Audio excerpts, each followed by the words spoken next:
একদিকে বিরিয়ানি, আরেকদিকে healthy food বা তোমার ডায়েট, দুটোকে কি তুমি মেলাতে পারছো? কোনোদিন দুঃস্বপ্নেও কি তোমার মাথায় আসবে বিরিয়ানি খেয়েও তুমি ওজন কমাতে পারবে? আজকে সেই অবিশ্বাস্য ঘটনাটাই তোমাদেরকে বলবো।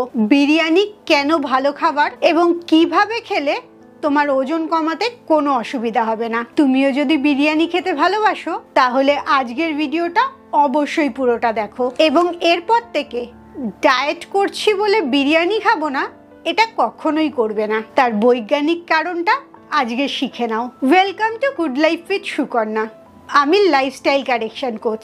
আমার প্রোগ্রামে রোজ দেশ বিদেশ থেকে বহু মানুষ যোগদান করছে এবং তাদের ওজন কমিয়ে মানসিক স্বাস্থ্য ভালো করে একটা নতুন জীবন ফিরে পাচ্ছে। তুমিও যদি এই প্রোগ্রাম সম্বন্ধে জানতে চাও, তোমার কেন ওজন বেড়েছে, কি কি অসুখ আছে এবং সেগুলো তুমি ওজন কমিয়ে কিভাবে সুস্থ হতে পারবে, এই সমস্ত জিনিসগুলো আমি আমার 2 ঘন্টার ওয়ার্কশপে শেখাই। এই ওয়ার্কশপে যোগ দেওয়ার জন্য নিচের হোয়াটসঅ্যাপ নাম্বারে LCW এই কথাটা লিখে হোয়াটসঅ্যাপ করো। বিরিয়ানি খেয়ে ওজন কমাবে ভাবনাটাই এত দুঃসাহসিক যে তুমি শুনে ভাবছো আমার মাথাটা পুরোপুরি খারাপ হয়ে গেছে, কিন্তু একদমই না। আজকে তোমাদের এর পেছনে প্রত্যেকটা বৈজ্ঞানিক কারণ যখন বোঝাবো তখন তোমরা বুঝতে পারবে এতদিন তোমাদের ধারণাটা কতটা ভুল ছিল।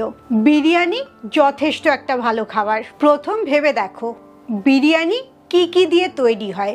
বিরিয়ানিতে চাল থাকে, কলকাতা আমাদের বাঙালিদের বিরিয়ানিতে অবশ্যই আলু থাকে, ডিম থাকে, মুরগির মাংস বা খাসির মাংস থাকে। আর এই বিরিয়ানিটা তৈরি হয় নানা রকম মশলা দিয়ে আর ঘি দিয়ে, আর তার সাথে স্যালাড দিয়ে আমরা খাই। এগুলোই তো বিরিয়ানিতে থাকে। তাহলে প্রথম ইনগ্রেডিয়েন্টটা নিয়ে কথা বলি। চাল আর আলু এই দুটোই হচ্ছে কার্বোহাইড্রেট, যেটা আমাদের রক্তে চিনির মাত্রা বাড়িয়ে দেয় এবং আমাদের সারাদিনের কাজকর্ম করার এনার্জিও দেয়। তাই কার্বোহাইড্রেট আমাদের শরীরের জন্য জরুরি। যারা খুব দৈহিক পরিশ্রম করে তাদের এই কার্বোহাইড্রেটটা বেশি দরকার, আর যারা বসে বেশিক্ষণ থাকে তাদের কম দরকার। তুমি যদি দৈহিক পরিশ্রম বেশি করো, প্রচুর দৌড়াও, প্রচুর এনার্জি খরচ হবে এরম কাজ করো, তাহলে বিরিয়ানির রাইসটা আর আলুটা তুমি একটু বেশি খেতে পারো। কিন্তু তুমি যদি বসে কাজ করো, তোমার সারাদিনে এনার্জি কম লাগে, তাহলে এই বিরিয়ানির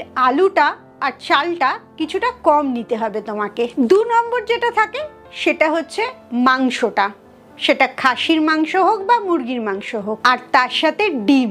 মাংস আর ডিম এই দুটোই হচ্ছে প্রোটিন সোর্স। এর থেকে তুমি খুব ভালো প্রোটিন পাচ্ছ। আর গোটা ডিম খেলে ডিমের কুসুম থেকে তুমি খুব ভালো ফ্যাট পাবে, নানা রকম ভিটামিনও পাবে। এটা খুব ভালো পুষ্টিকর একটা খাবার। প্রোটিন আমাদের শরীরের বিল্ডিং ব্লক, আমাদের শরীরকে মজবুত করে, অনেকক্ষণ খিদে পায় না এতে। এবং বিরিয়ানির ভাতটা আর আলুটাতে যে সুগারটা বেড়ে যায় সেটাকেও নিয়ন্ত্রণে আনে এই মাংসটা আর ডিমটা। তাই বিরিয়ানির ভাত আর আলুর সাথে যখন তুমি চিকেন বা মাটনটা খাচ্ছ আর ডিমটা খাচ্ছ, তখন সুগার স্পাইকটা অতটা হচ্ছে না, তুমি বিপদ থেকে অনেকটা বেঁচে যাচ্ছ।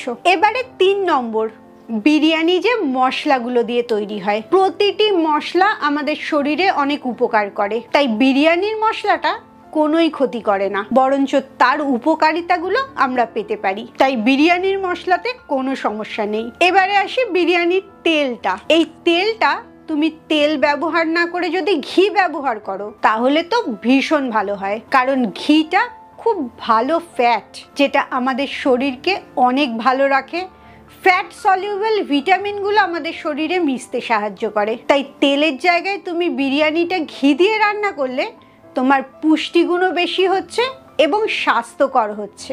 আনহেলদি ফ্যাট তোমার শরীরে ঢুকছে না। তাহলে পুষ্টির যে চাকাটা আছে, কার্বোহাইড্রেট, প্রোটিন, ফ্যাট, এই তিনটেই আমরা বিরিয়ানির থেকে পাচ্ছি। কার্বোহাইড্রেট পাচ্ছি চাল আর আলুর থেকে, প্রোটিন পাচ্ছি মাংস আর ডিম থেকে, আর ফ্যাট পাচ্ছি ঘি আর ডিমের কুসুমটা থেকে। এবারে একটা জিনিসই বাকি থাকে, সেটা হচ্ছে ফাইবারটা। ভালো ফাইবার আমাদের খাবারে থাকা উচিত। সেই জায়গায় তুমি যদি 1 বাটি স্যালাড নিয়ে নাও, সেই ফাইবারের ঘাটতিটাও পূরণ হয়ে যায়। তুমি একটা কমপ্লিট মিল খেতে পাচ্ছ, যেটায় পুষ্টিটা একদম ব্যালেন্সে থাকছে। তাই একটা বিরিয়ানি থেকেই তোমার শরীর সব পুষ্টিগুণ পেয়ে যাচ্ছে।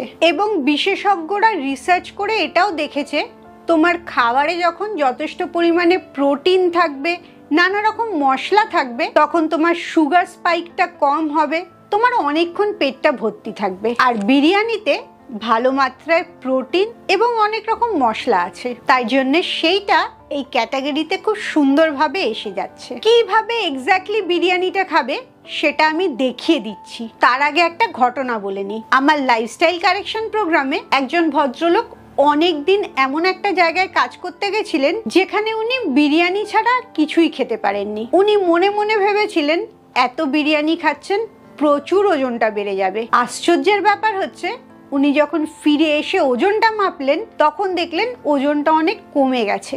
এর দুটো কারণ। একটা হচ্ছে উনি বিরিয়ানি খেয়েছেন যার মধ্যে সব পুষ্টিগুণ ছিল, আর দ্বিতীয় হচ্ছে উনি বেশি খাবার খেতে পারেননি। ওখানে খাবার খুব কম পাওয়া যেত, তাই অনেক কম ক্যালোরি ওনার শরীরে ঢুকেছে। এই দুটো কারণের জন্য ওজন তো বিরিয়ানি খেয়ে বাড়েইনি, বরঞ্চ আরো কমে গেছে। তুমি এক্স্যাক্টলি কিভাবে বিরিয়ানি খাবে সেটা এখন দেখে নাও। প্রথম থালা নেবে, থালার মধ্যে অনেকটা পরিমাণে ফাইবার নেবে, তার মানে স্যালাড নেবে। আমি স্যালাডটা তৈরি করেছি টমেটো, শসা, গাজর, আপেল আর দই দিয়ে। তোমার যা ইচ্ছে সবজি সেটা দিয়েই তুমি তৈরি করতে পারো। প্রথম থালাতে অনেকটা স্যালাড নেবে, 4 ভাগের 1 ভাগ যেন স্যালাডই থাকে। আরো 4 ভাগের 1 ভাগে নেবে বিরিয়ানির ভাতটা আর আলুটা, যেটা ফুল কার্বোহাইড্রেট। আর বাকি যে অর্ধেকটা থাকছে সেই অর্ধেকটার মধ্যে তুমি নেবে প্রোটিন, মাংস আর ডিম।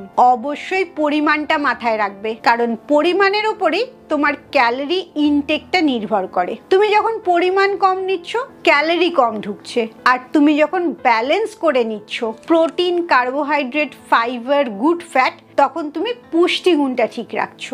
এরম একটা বিরিয়ানি সাজিয়ে খেলে কোনো দিনই তোমার ওজন বাড়বে না, এবং তুমি বিরিয়ানি খাওয়াটা স্যাক্রিফাইসও করছো না। বিরিয়ানি খেয়েই তোমার ওজনটা কমছে। তোমরা যারা বিরিয়ানি খেতে ভালোবাসো, আজকের ভিডিওটা দেখে নিশ্চয়ই খুব ভালো লাগলো। কেমন লাগলো অবশ্যই আমাকে কমেন্টসে জানাও। খুব ভালো থাকো, মানসিক আর শারীরিকভাবে একদম সুস্থ থাকো। আবার পরের ভিডিওতে তোমাদের সাথে দেখা হচ্ছে।